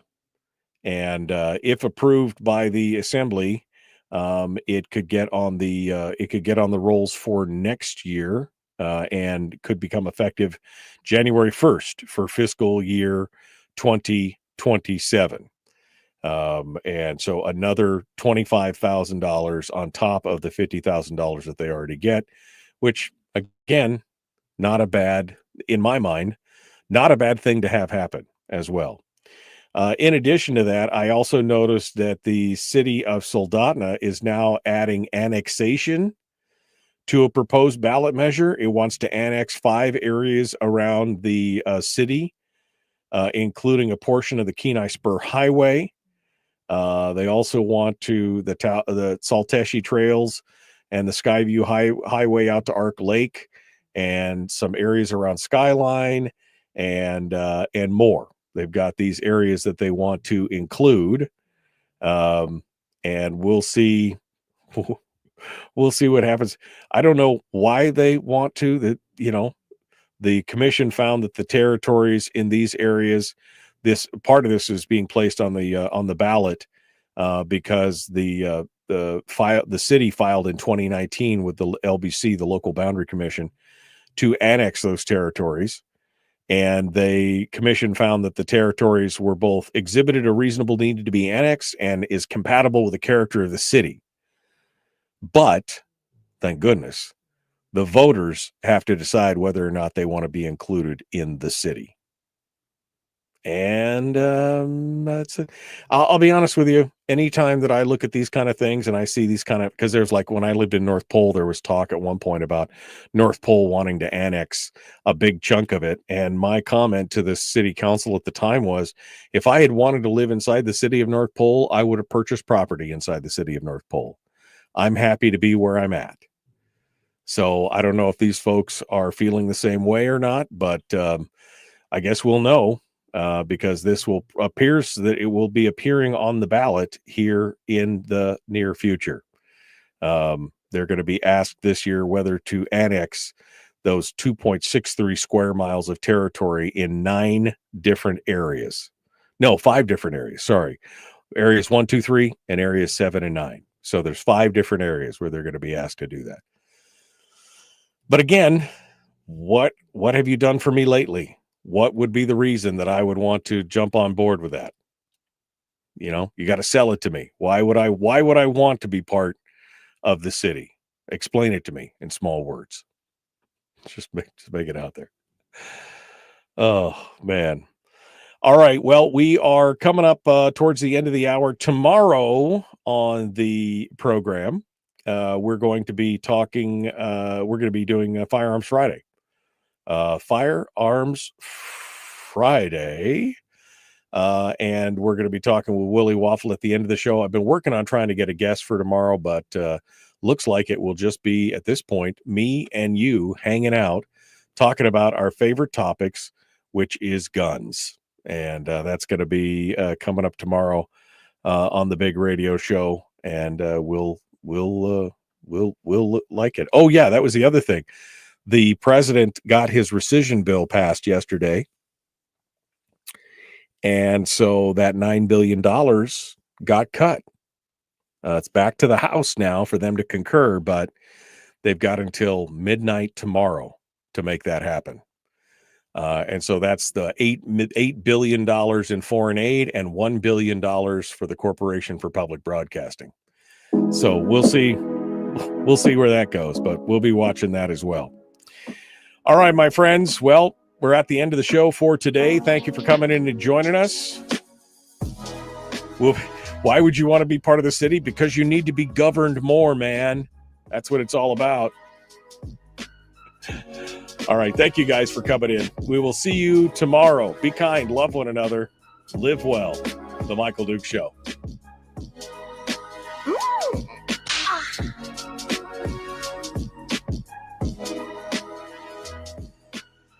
Okay.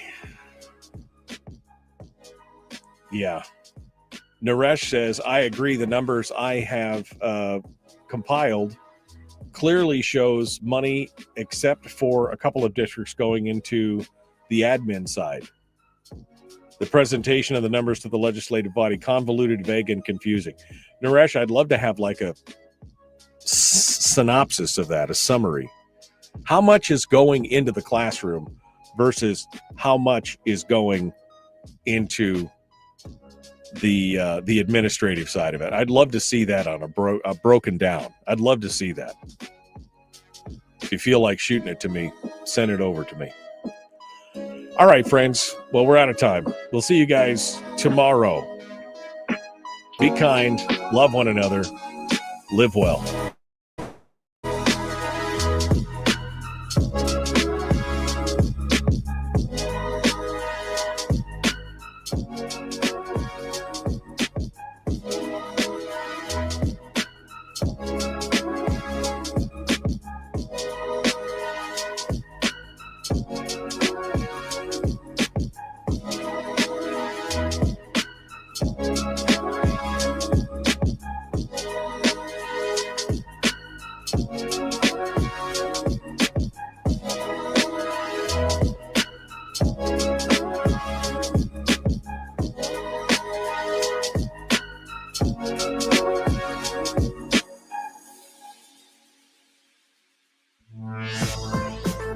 We've shed our terrestrial radio skin, and now we are slimy lizard internet people.